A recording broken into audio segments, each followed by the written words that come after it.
कौन है ये लोग जो मेरे पास आ रहे हैं? आखिर आज कोई मुझ तक पहुंच ही गया। मेरा इंतजार खत्म होने वाला है। क्या ये मुझे आजाद कर पाएंगे?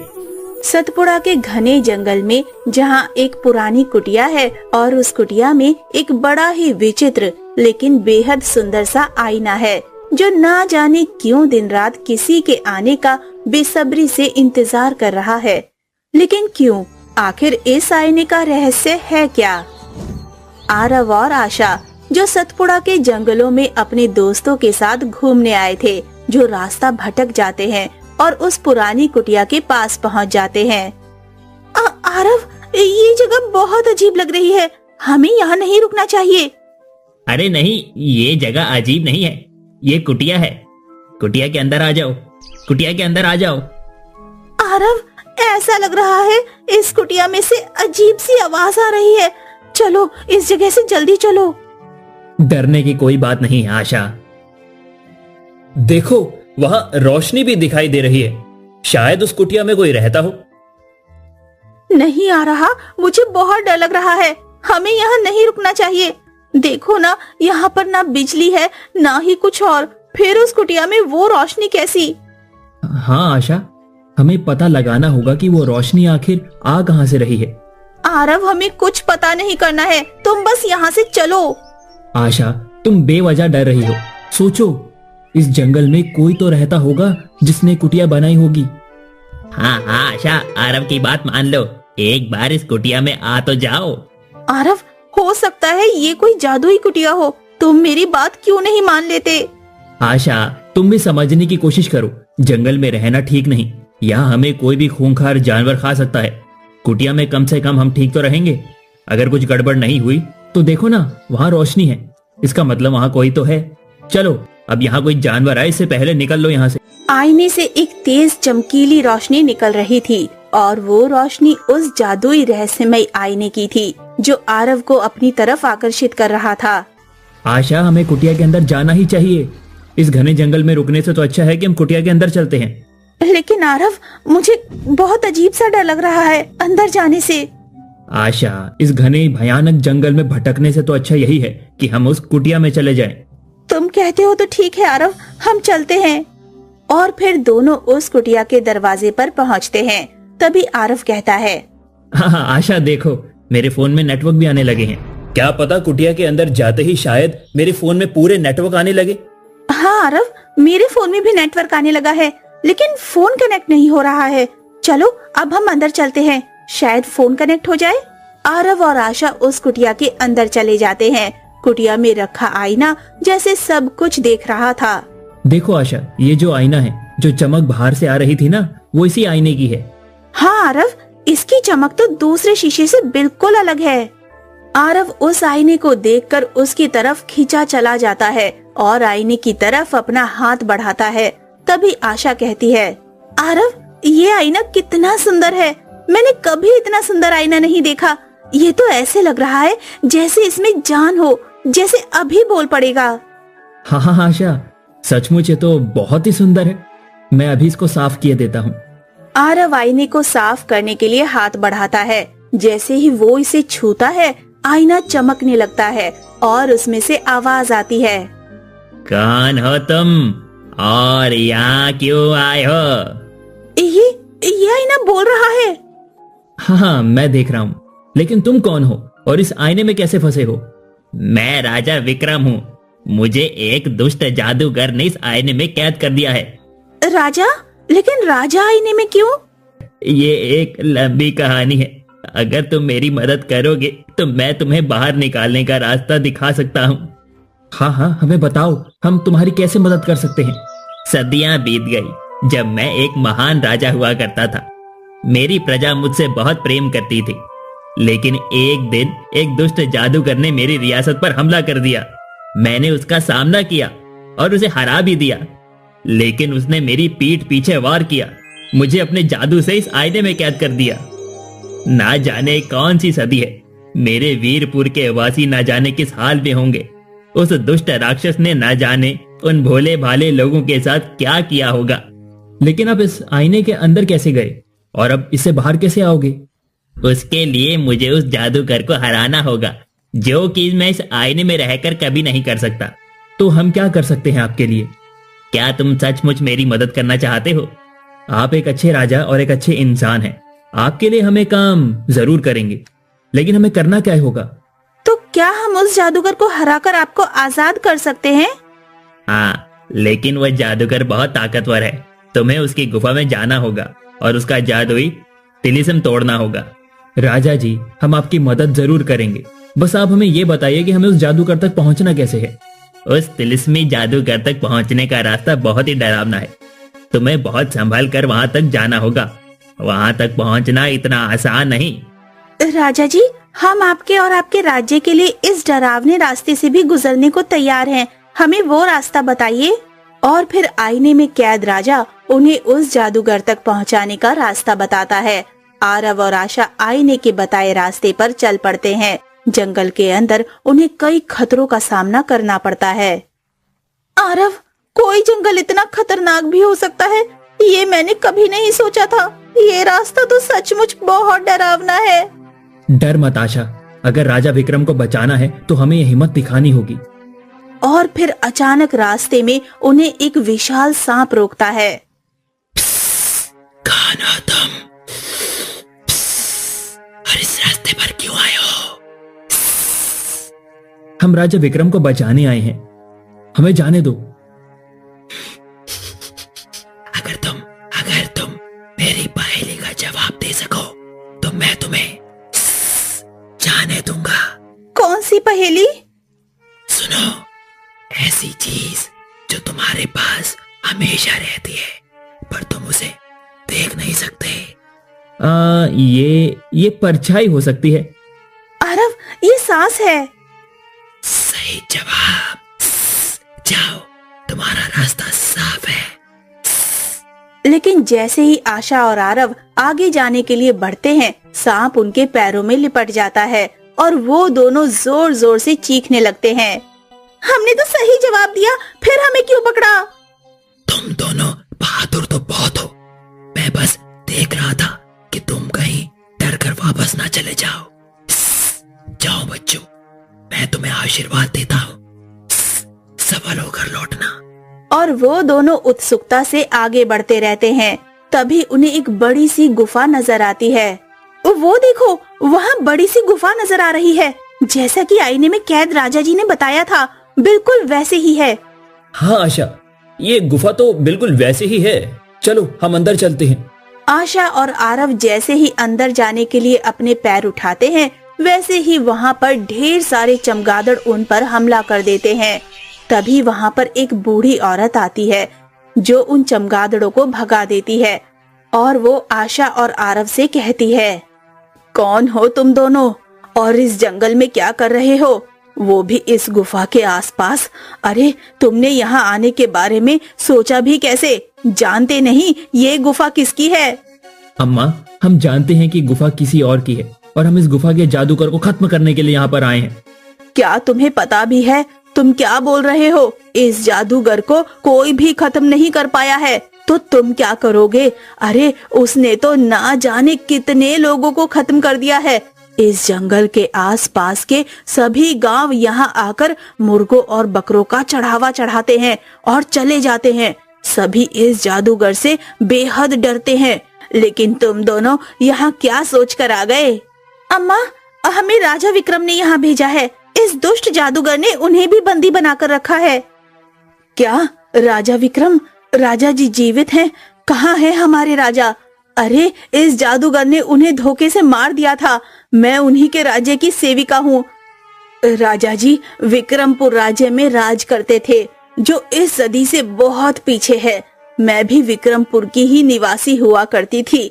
इस दुष्ट जादूगर ने मुझ जैसे कई लोगों को इस सदी में अपना बंधक बनाकर अपने पास रख लिया है। आरव, इसका मतलब ये है कि राजा जी भी अब आईने से निकलने के बाद बूढ़े हो चुके होंगे, उनकी प्रजा की तरह। नहीं नहीं बेटी, ऐसा नहीं है। मुझे इस जादूगर के बारे में सब कुछ पता है। इस जादूगर ने राजा जी को उसी उम्र में ही कैद किया है। जब तक राजा उस आईने से बाहर नहीं आते, तब तक उनकी उम्र वहीं थमी रहेगी। ये तो बहुत अच्छी बात है। आशा, अब तो हमें राजा जी को आजाद करना ही होगा। अम्मा, आप हमारी मदद कीजिए, हम कैसे इस गुफा के अंदर जा सकते हैं?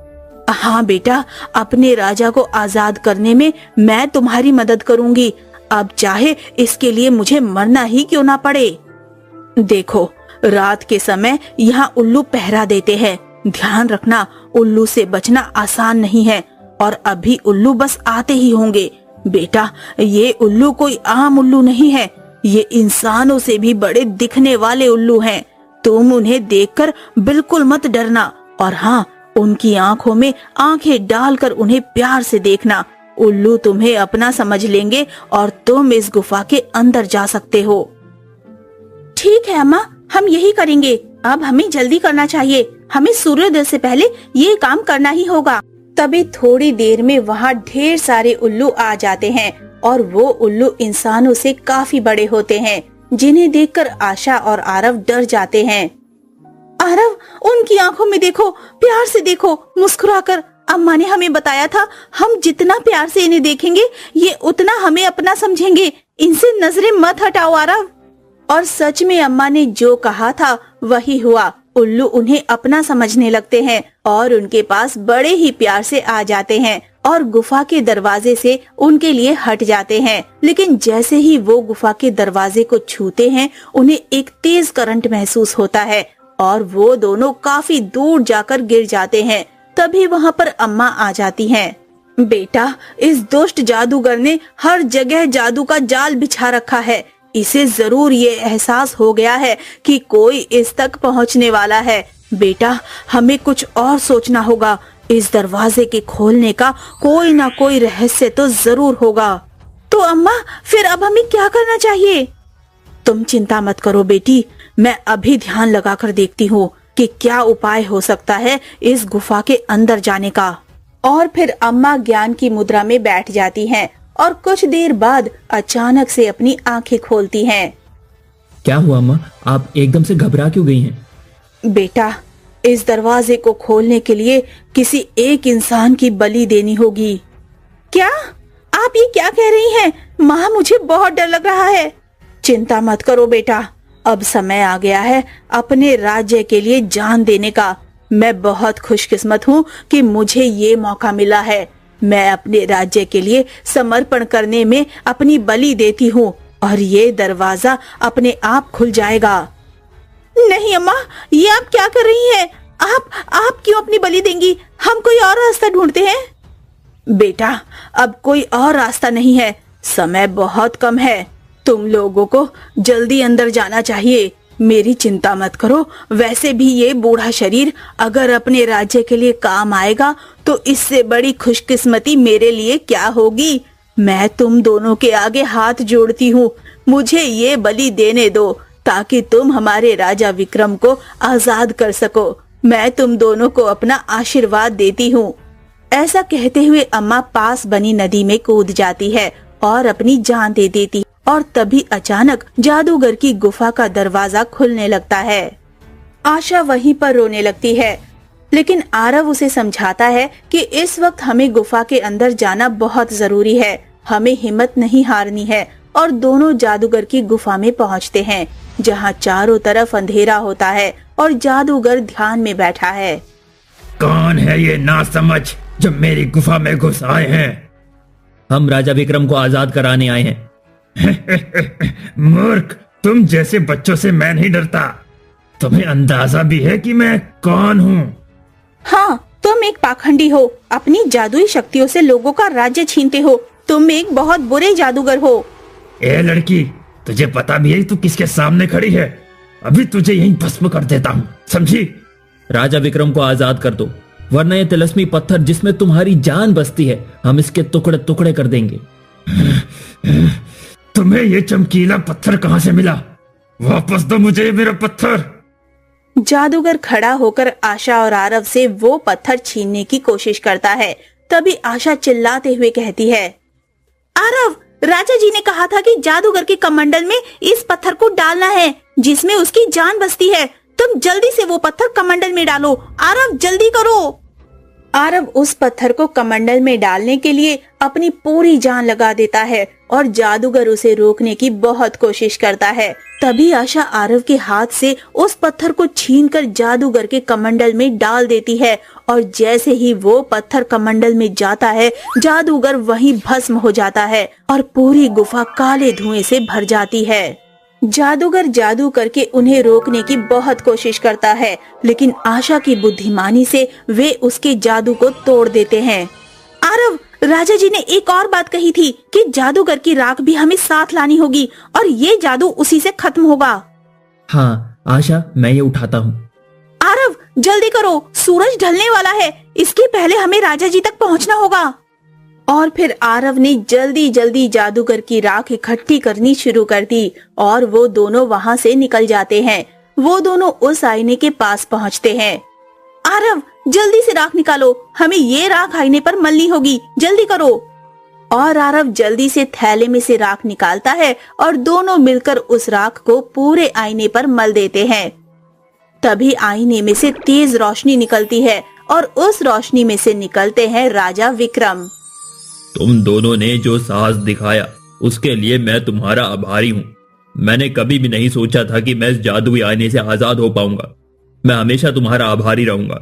मैं चाहूंगा कि तुम भी मेरे साथ मेरे राज्य को चलो। लेकिन राजा जी, आपका राज्य है कहाँ? बच्चों, वो एक अलग दुनिया में है। मेरे हाथ का एक अंगूठा देख रहे हो? बस इसी के अंदर वो राज है, जिसे दबाते ही मैं अपने राज्य को पहुंच जाऊंगा। ये 21वीं सदी है, लेकिन मेरा राज्य अभी भी पीछे चल रहा है। हाँ राजा जी, हमें बुढ़ी अम्मा ने ये बताया था कि वो कोई और सदी है और उन्होंने अपने राज्य के लिए अपनी बलि दे दी। धन्य है मेरा वीरपुर और वहाँ के लोग जो अपने राज्य के लिए कुछ भी करने के लिए तैयार हैं। बच्चों, क्या तुम मेरे साथ वीरपुर चलना चाहते हो? तुम्हें वहाँ किसी चीज की कोई कमी नहीं होगी, लेकिन कमी होगी तो इस सदी की, तुम्हारी शादी की, तुम्हारे अपनों की, जो तुम्हें वहाँ नहीं मिल पाएंगे। क्या सचमुच ऐसा हो सकता है? आप किसी और दुनिया से आए हैं? हाँ बालक, मैं किसी और दुनिया से आया हूँ। क्या तुम मेरी दुनिया में मेरे साथ चलना चाहोगे? हाँ, मैं जरूर आपकी दुनिया देखना चाहूंगी। हमें भी आपके साथ चलना है। बच्चों, तुम मेरे साथ मेरी दुनिया में चल तो सकते हो, लेकिन वहां से वापस नहीं आ सकते यहाँ पर। राजा जी, आपका बहुत बहुत धन्यवाद, लेकिन हम इसी दुनिया में रहना चाहते हैं। आप जहाँ आपका राज्य है, वो यहाँ हमारा परिवार और मित्र है। जरूर, तुम्हें अपने घर वापस लौटना चाहिए। तुम चिंता मत करो, तुम्हें अब रास्ता ढूंढने की जरूरत नहीं है। ये जादुई कुटिया तुम्हें वापस तुम्हारे घर पहुंचा देगी।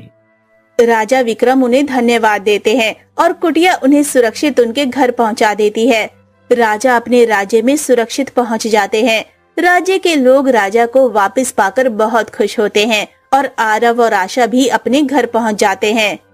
आरव और आशा अपने अपने घर लौट आते हैं। वे अपनी रोमांचक यात्रा की कहानी सभी को सुनाते हैं। कोई उन पर यकीन करता है तो कोई नहीं करता, लेकिन फिर भी वो दोनों बहुत खुश रहते। आरव और आशा के दिल में राजा विक्रम के साथ बिताए पल हमेशा जिंदा रहते हैं।